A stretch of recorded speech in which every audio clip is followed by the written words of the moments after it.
Hello friends, welcome back KPS store channel நண்பர்களே.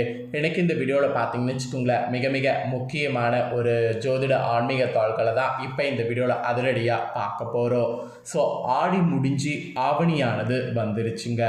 ஆவணி வந்ததுக்கு பின்னாடி இப்போ பார்த்தீங்கன்னு வச்சுக்கோங்களேன், பயங்கரமான சிறப்புகள்லாம் வருதுங்க.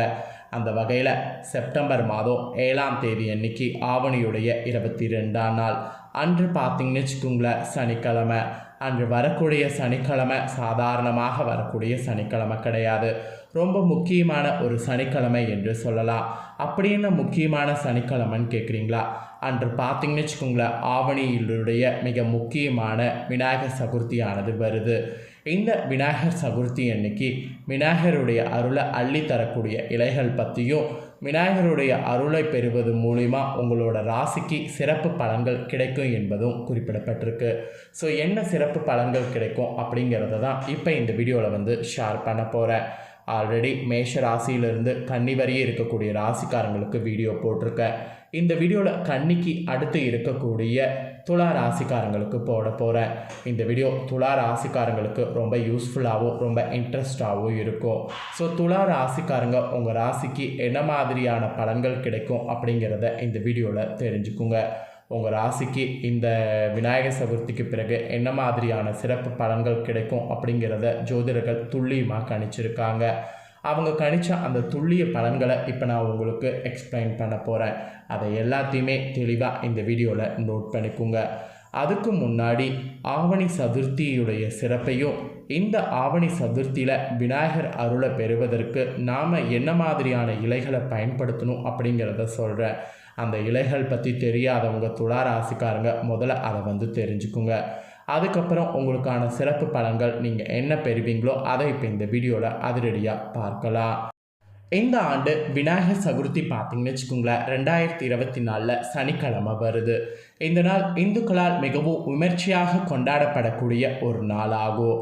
விநாயகருடைய அருளை பெற 21 வகையான இலைகள் கொண்டு இந்த நாளில் விநாயகரை அர்ச்சித்து வணங்கினால் கோடி நன்மைகள் நமக்கு கிடைக்கும். உலகத்தில் தோற்றத்திற்கும் ஒடுக்கத்துக்கும் ஓம் என்ற பிரணவ மந்திரமே காரணமாகும்.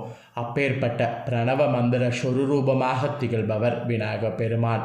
முழுமுதற் கடவுளாக அவரை எண்ணி செய்யப்படக்கூடிய எந்த செயலும் உலக நன்மையும் ஆன்மீக பலத்தையும் மகிழ்ச்சியும் அளிக்க இருக்கு என்று சொல்லலாம். அது மிகையாகாத ஒரு உண்மை. அனைவருக்கும் இஷ்ட தெய்வமாகவும் விளங்கக்கூடிய விநாயகருக்கு ஆவணி மாத சதுர்த்தி திதியில் கொண்டாடப்படக்கூடிய விநாயகர் சதுர்த்தினால் மிகவும் விசேஷமாக கருதப்படுது.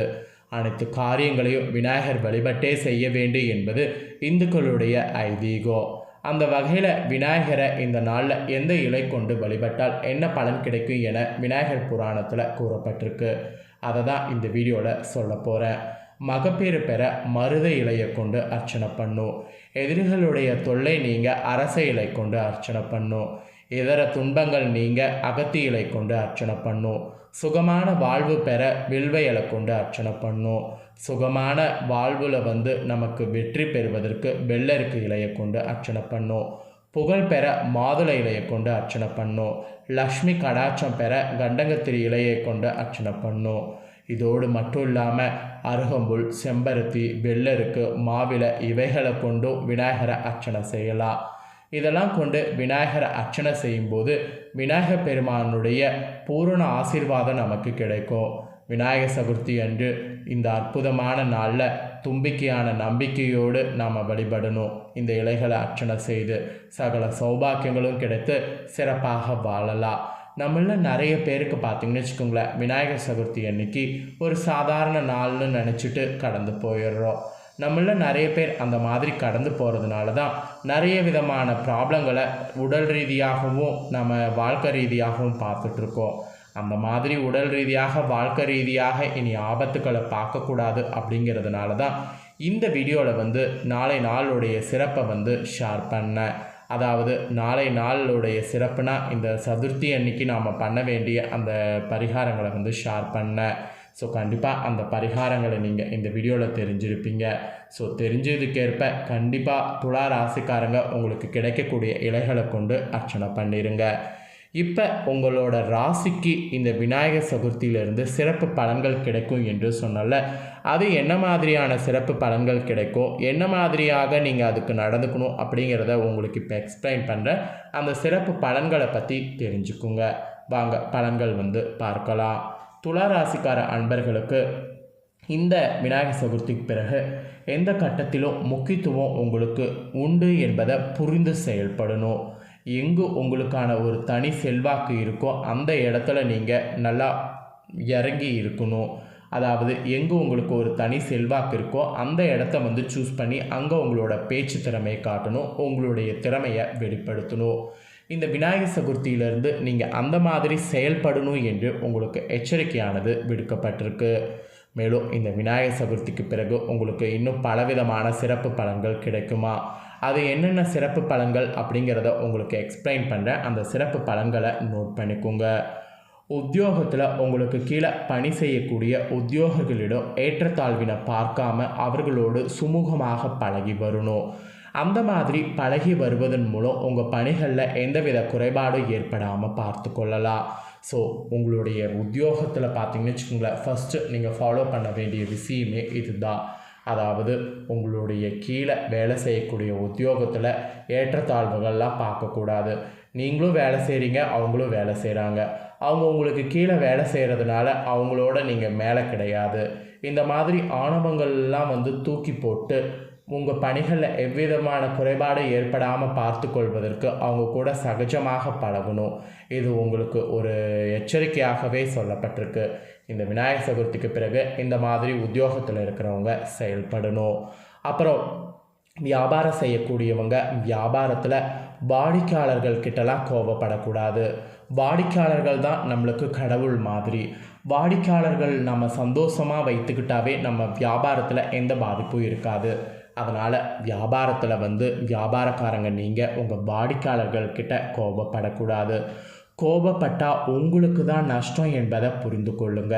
ஸோ தயவு செய்து இந்த விநாயகர் சதுர்த்தியிலிருந்து ஒரு குறிப்பிட்ட சில நாட்களுக்கு வியாபாரக்காரங்க கோபப்படாதீங்க. கோபப்பட்டால் உங்களுக்கு தான் நஷ்டம் அப்படிங்கிறத புரிஞ்சுக்குங்க.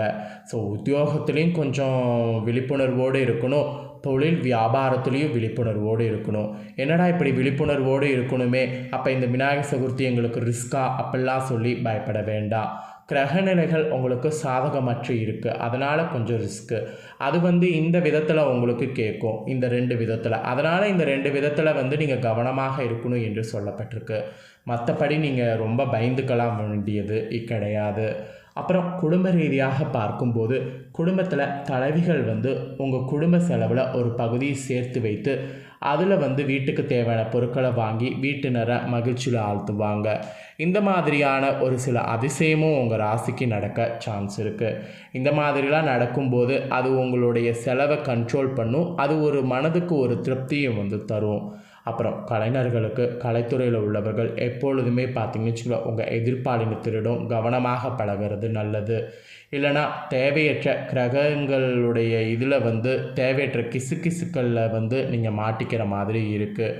கிரகங்கள் இந்த விநாயகர் சதுர்த்திக்கு பிறகு கலைஞர்கள் துலா ராசிக்காரங்களுக்கு கிசுகளை ஏற்படுத்துமா, அதிலிருந்து தப்பிப்பதற்கு தான் எல்லாத்தோடும் கவனமாக பழகுவது நல்லது என்பதை உங்களுக்கு இந்த வீடியோவில் சொல்கிறேன். அப்புறம் மாணவர்கள் பார்த்தீங்கன்னு வச்சுக்கோங்களேன், நீங்கள் உங்களுடைய இலக்கை தற்போதிலிருந்து நிர்ணயித்து கொள்வது நல்லது. இந்த சதுர்த்திக்கு பிறகு உங்களுக்கு எப்படி வேணாலும் மனசு மாறலாம்.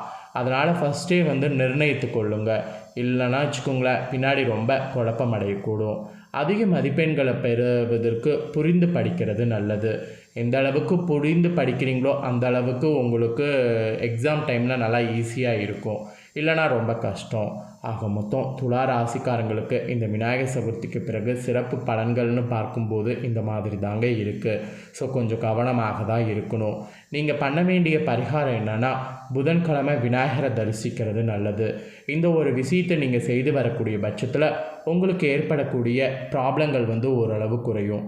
அதனால் இந்த ஒரு பரிகாரத்தை மட்டும் மறக்காமல் செய்திருங்க. ஸோ இந்த வீடியோ முழுசாக பார்த்துருந்திங்கன்னா உங்கள் ராசிக்கு என்ன மாதிரியான பலன் கிடைக்கும் அப்படிங்கிறத தெரிஞ்சிருப்பீங்க. தெரிஞ்சு இந்த பலன்களுக்கேற்ப நடந்து பலனடைங்க. இந்த பலன்களை நீங்கள் பார்த்தது போல் உங்கள் ஃப்ரெண்ட்ஸ் ஃபேமிலியில் இருக்கவங்களும் பார்த்து அவங்களும் பயனடையணும்னு நினச்சிங்கன்னா வீடியோ லைக் பண்ணி ஷேர் பண்ணுங்கள். உங்கள் ஃப்ரெண்ட்ஸ் ஃபேமிலியில் இருக்கிறவங்களும் வீடியோ பார்க்கட்டும். அவங்களும் அவங்களோட ராசி துலா ராசியாக இருந்ததுன்னா இந்த தாள்களை தெரிஞ்சு இந்த தாள்களுக்கு ஏற்ப நடந்து பலனடையட்டும். கண்டிப்பாக வீடியோ லைக் பண்ணி ஷேர் பண்ணுங்கள். உங்கள் ஃப்ரெண்ட்ஸ் ஃபேமிலியில் இருக்கவங்களும் பார்த்து பலனடையட்டும். மேலும் இதே போல் புதிய அப்டேட்டான நிறைய வீடியோ நம்ம சேனலில் போடப்படும். அது எல்லாத்தையுமே உடனுக்குடனே தெரிந்து கொள்ள மறக்காமல் நம்ம சேனலை சப்ஸ்கிரைப் பண்ணுங்கள். கூட பெல் பண்ண ப்ரெஸ் பண்ணுங்கள். ஃபஸ்ட் டைம் பார்க்குறவங்க சப்ஸ்கிரைப் பண்ணாமல் இருக்கிறவங்க சப்ஸ்கிரைப் பண்ணி பெல் பண்ண ப்ரெஸ் பண்ணிட்டீங்கன்னா இனி நான் போடுற மற்ற அப்டேட்டான எல்லா வீடியோஸும் உடனுக்குடனே தெரிந்து கொள்ளலாம்.